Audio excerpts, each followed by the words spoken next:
नमस्कार, बहुत स्वागत है आपका। आपके साथ मैं हूं ज्योत्सना पाटनी और अब वक्त हो गया है शब्द बाण का। बिहार में शिक्षक नियुक्ति परीक्षा में जो बदइंतजामी हुई उसको लेकर विपक्ष ने तमाम तरह के सवाल बिहार सरकार पर खड़े किए और अब बिहार के डेप्यूटी सीएम उसको लेकर सफाई दे रहे हैं। क्या कह रहे हैं, सुनिए। सबसे ज्यादा 1,75,000 शिक्षकों की जो है बहाली वो निकाली गई है।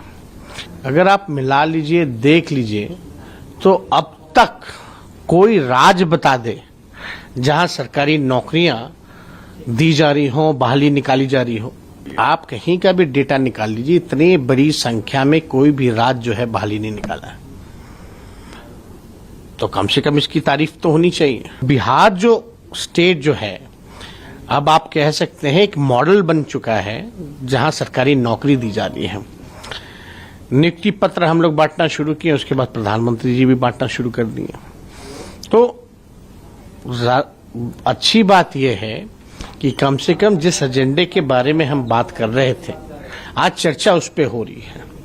और आप देखिएगा, समय रहते हुए ये 10 लाख सरकारी नौकरी हम लोग आगे आने वाले समय में इसी सरकार में लोगों को देने का काम करेंगे।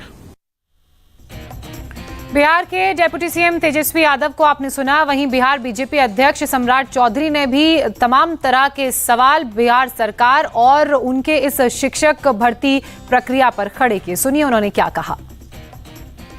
देखिए, अत्यंत दुर्भाग्यपूर्ण है जिस तरह के एसटीईटी के बच्चे ने पास करके 80,000 लोग पास हुए और उसके बाद भी बीपीएससी लगातार इसके लिए अड़ा हुआ है कि हम परीक्षा लेंगे।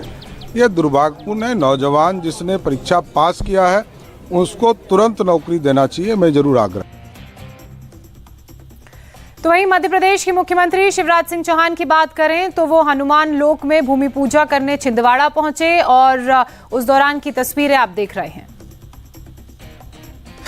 आज ऐसा लग रहा है कि जैसे मानव जीवन सफल हो गया। अद्भुत हनुमान लोक की हनुमान जी की कृपा से और उनकी प्रेरणा से हनुमान लोक के लिए आज भूमि पूजन का कार्य संपन्न हुआ है, जिसमें एक मुख्य प्रवेश द्वार, प्रथम प्रांगण में पहुंचने पर हनुमान जी की बाल रूप कलाओं का चित्रण होगा।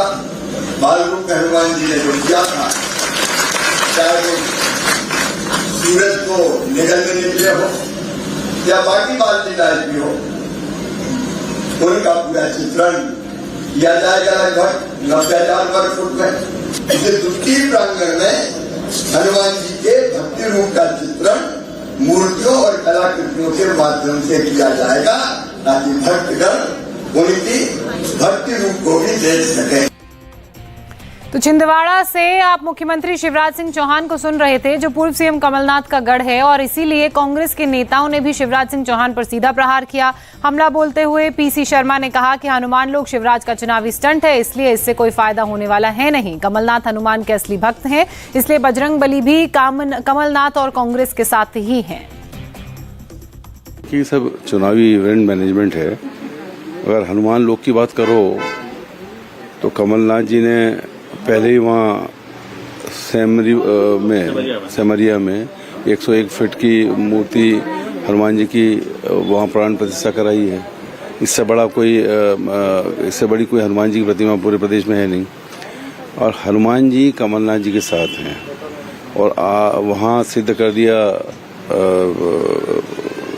कर्नाटक में कि हनुमान जी कांग्रेस के साथ थे, इसलिए कांग्रेस की वहाँ सरकार बनी है। और वहाँ से सीधे आ गए वाया छिंदवाड़ा मध्य प्रदेश में और कांग्रेस के साथ हैं। तो ये सब भ्रष्टाचार के नमूने हैं कि नारियल लेके चलो, नारियल फोड़ दो, होना जाना कुछ नहीं है। जो कुछ भी होगा मध्य प्रदेश में हनुमान लोक और कुछ बनना है तो ये सब कितने भूमि पूजन वो फोड़ दें करेंगे तो ये कांग्रेस की सरकार बनेगी कमलनाथ जी की। 114 में बार बार कहता हूँ, नहीं 174 ज्यादा सीटें आएंगी। तो वहीं राजस्थान के मुख्यमंत्री अशोक गहलोत ने एक बार फिर प्रधानमंत्री नरेंद्र मोदी पर राज्यों का हक मारने, मुख्यमंत्रियों को बेइज्जत करने का इल्जाम लगाया। अशोक गहलोत ने कहा कि मोदी राजस्थान में आते हैं, सरकारी प्रोग्राम करते हैं और चीफ मिनिस्टर का नाम स्पीकर की लिस्ट से हटा दिया जाता है। ये सहन के योग्य नहीं है। मेरी शिकायत प्रधानमंत्री मोदी जी से ये है कि आप राजस्थान में आए हो, मेडिकल कॉलेज हमारे यहाँ बन रही है, हमारे काम आएगी, जमीन हमने दी है, पैसा हमने दिया, स्कीम हमारी है। उसके बाद प्रधानमंत्री जाए तो हम स्वागत करते हैं और स्वागत करने का मुझे मौका ही नहीं दिया उन्होंने। ये कमाल हो गया। आप ये हमारे धरती पे आ रहे हो, हमारे यहाँ पे आगे प्रोग्राम को लॉन्च कर रहे हो, उद्घाटन कर रहे हो, और किस कारण से आपने राजस्थान के मुख्यमंत्री को नहीं जोड़ा? उसने कहाँ चूक हुई? यहाँ पे जांच करवानी चाहिए उसको। प्रधानमंत्री को चाहिए जांच करवाए, कहाँ किस अधिकारी ने गलती करी जिसके कारण से नाम मेरा मुख्यमंत्री नाम लिखा हुआ था उसके अंदर, प्रोग्राम मेरे पास आ गया, उसके बाद नाम कट गया उसके अंदर। ये कोई मेरी बात नहीं है, ये जो संघीय ढांचा हमारा देश का है उसकी बात है। एक राज्य का मुख्यमंत्री संघीय ढांचे में उसका अधिकार है, उसके इन्वॉल्वमेंट के बाद प्रोग्राम हो ही नहीं सकता था। आपने प्रोग्राम भी कर लिया, आपने स्पीच में नाम काट दिया, तब भी हमने आपका मान सम्मान रखने के लिए उसको अटेंड किया हम लोगों ने। हमारा जो अधिकार है राज्यों का, उस अधिकारों का हनन करने का किसी को अधिकार नहीं, ना प्रधानमंत्री जी को है ना केंद्र सरकार को है। ये मैं कहना चाहता हूँ। अशोक गहलोत ने सीधे प्रधानमंत्री पर आरोप लगाया तो बीजेपी ने भी इसका जवाब दिया। राज्यवर्धन राठौर ने कहा कि गहलोत की याददाश्त कमजोर है, सीकर में गलती चीफ मिनिस्टर ऑफिस की थी और गहलोत को अपने अफसरों की ही जांच करवानी चाहिए। गहलोत साहब को ये बात समझनी चाहिए कि मानगढ़ के अंदर जब प्रधानमंत्री मोदी जी का कार्यक्रम था और उसके अंदर जब गहलोत साहब भाषण दे रहे थे तो लोग गहलोत साहब को सुन नहीं रहे थे, मोदी मोदी के नारे लग रहे थे। उस समय प्रधानमंत्री जी ने खड़े होकर जनता से आग्रह करा कि आप एक बार गहलोत साहब के भाषण को सुनिए। ऐसे ही मानसिकता, ऐसे जो व्यक्तित्व जो है प्रधानमंत्री जी का, वो गहलोत साहब के भाषण को क्यों रोकेंगे? ये गहलोत साहब को खुद आत्मचिंतन करना चाहिए कि उन्होंने ऐसा क्या करा और उन्होंने ऐसी क्या वहां पर कंडीशन डाल दी जिसकी वजह से खुद ही उनके अधिकारियों ने उनका भाषण अलग करा। ये तो सारा प्रोटोकॉल का मामला है, इनके खुद के अधिकारी उसके अंदर शामिल हैं। तो आज प्रश्न वो केंद्र सरकार से न करके वो अपने सीएमओ से करें कि वहां क्या गलती हुई। निर्णय के बाद सचिन पायलट ने अजमेर में रैली की। रैली में पायलट ने कहा कि बीजेपी नफरत और बांटने की राजनीति करती है। एक विश्वास लोगों ने दिया था भाजपा को। मुझे दुख के साथ कहना पड़ता है कि 9 सालों में हर वर्ग आज अपने आप को ठगा हुआ महसूस करता है। उनको मालूम है चुनाव आएगा तो भाषण देने पहुंच जाओ, भगवान का नाम लो, मंदिर का नाम लो, मस्जिद का नाम लो, हिंदू का नाम लो, मुसलमान का नाम लो और वोट ले लो। हमारे विरोधी दल के लोग हो सकता है ऐसी बातों को फैलाएं जिसमें आपस में टकराव हो या आपस में असहमति फैले, लेकिन आप समझदार लोग हो। लेकिन मैंने भी अपनी बात जब मुझे रखनी होती है, मैं संकोच नहीं करता हूं, मैं बेबाकी से अपनी बात को रखता हूं। मुझे लगता है जो प्रदेश के हित में है, नौजवानों के हित में, संगठन के हित में, पार्टी के हित में, सरकार के हित में, उन बातों को मैं रखता हूं ताकि जनता की आवाज हम दिल्ली जयपुर तक पहुंचा सकें। जीवन में जो रात गई सो बात गई, जो समय निकल गया वो वापस आने वाला नहीं है, लेकिन भविष्य में क्या होगा ये कोई जानता नहीं है। इसलिए मजबूती से, ताकत से, एकजुट पर हम बात रहे और आने वाला समय आप लोगों का होगा, पार्टी का होगा, नौजवानों का होगा, किसानों का होगा।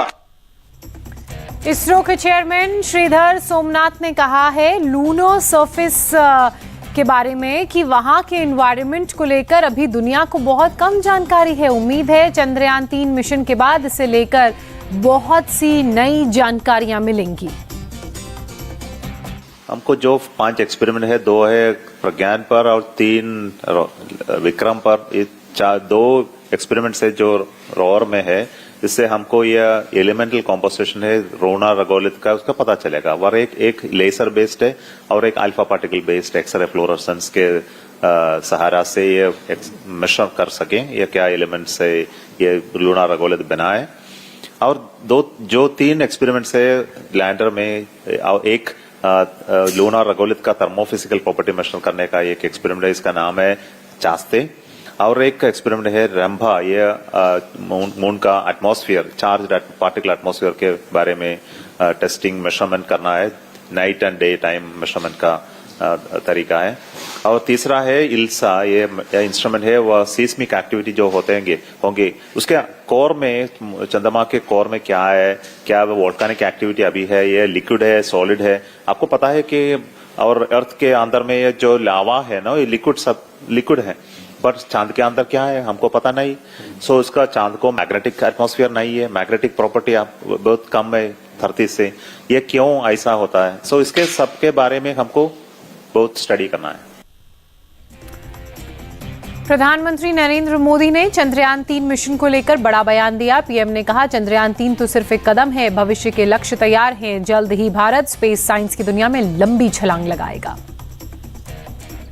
अभी मेरे मित्र रामाफोसा जी ने भारत के मून मिशन को लेकर के ढेरों बधाइयां दी, और मैं यहां अनुभव कर रहा हूं, हर किसी से बधाइयां मिल रही हैं, और दुनिया भर में भी